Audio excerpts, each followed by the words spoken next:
Difference म्हणते ना, आमची सगळ्यात मोठी पार्टी म्हणते, आणि मग सगळ्यात मोठी पार्टी असताना त्यांना इतर पक्षातल्या कार्यकर्त्याची गरज का पडते हा प्रश्नच आहे.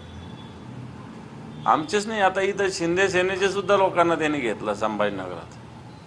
मग पार्टीवर डिफरन्स म्हणायचं, आमची सगळ्यात मोठी पार्टी म्हणायचं, आणि मग या त्या पक्षातल्या कार्यकर्त्याला का पडायचं, याचा अर्थ तुमच्याकडे सक्षम कार्यकर्ते नाही आहे हे तुम्ही स्वतःच प्रूव्ह करताय.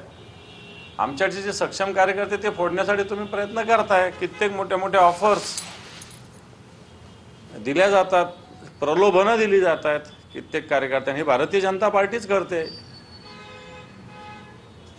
इथं अनेक ठिकाणी अशा पद्धतीनं प्रलोभनं वेगवेगळ्या पद्धतीनं भारतीय जनता पार्टीचे लोक कोणाला मोठे मोठे कॉन्ट्रॅक्ट देण्याचं. आता इतके दिवस आम्ही शिंदेंना नाव ठेवत होतो, भारतीय जनता पार्टीला तसं आम्ही कधी नाव नाही ठेवलं. पण आता तुला 10 कोटीचं काम देऊ, तुला 20 कोटीचं काम देऊ, तुला हे पद देऊ, तुला हे मंडळ देऊ, असे प्रलोभनं कार्यकर्त्यांना दाखवले जातात. ठीक आहे, नंतर हे प्रलोभनं पूर्ण होत नाही, कारण राजकीयदृष्ट्या पुन्हा त्या लोकांना मग आत्ताच्या घडीला त्याला पाठवणं, आमच्या ग्रामीण भागात म्हणायचं की त्याला पाठवायचं एकदाचं, मग संपला विषय. अशा पद्धतीनं भारतीय जनता पार्टी का चे लोक काम करतायत आत्ताच्या घडीला, एवढं तर स्पष्टपणे सांगावं लागेल. संजय शिरसाट असं म्हणाले की महायुतीमध्ये मिठाचा खडा टाकला जातो आणि भाजपच्या वतीने टाकण्यात येतोय.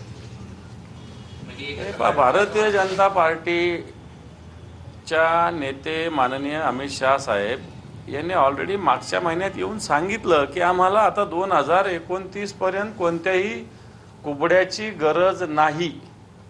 याचाच अर्थ कोणत्याही पक्षाची गरज नाही, आणि म्हणून भारतीय जनता पार्टी त्या अँगलने काम करते हे आपल्याला स्वीकारावं लागेल. तुमच्या कालच्या त्या रशीद मामू यांच्या प्रवेशावरून संजय शिरसाट असं म्हणतात की तुमचे काही सहकारी आहेत ज्यांचे 2 नंबरचे धंदे सुरू आहे आणि त्यासाठी प्रवेश करून मला असं वाटतं आमचे कोणते सहकारी, कोणत्या सहकारी एखादा असेल तर त्याचं नाव माननीय पालकमंत्री संजयजी शिरसाट साहेब यांनी सांगितलं पाहिजे.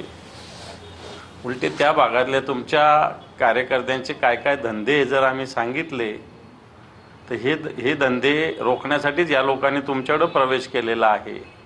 नाही तर यांच्यावर MPDA, तडीपारी अशा कारवाया करायची पोलिसांनी प्रोसेस सुरू केली होती. त्याच्यातून वाचण्यासाठी या भागातले कार्यकर्ते ऑलरेडी तुमच्याकडे आलेले आहेत. त्यामुळे या धंद्याची जाण तुम्हाला जास्त असेल, मला कमी आहे. पुण्यात अजित पवार 3 दिवसापासून ठाण मानून आहे आणि दोन्ही राष्ट्रवादी एकत्र येण्याची शक्यता आहे. त्या दृष्टीने सगळी पावलं उचलली जात आहेत. त्यांच्या पक्षाचं मला काही माहिती नाही. अजितदादा ठाण मानून बसले म्हणजे अजितदादा पुण्याचेच आहे, त्यामुळे तिथं बसले म्हणून ठाण मानून बसले असं म्हणता येणार नाही. पुणे त्यांची पूर्णपणे कर्मभूमी आहे.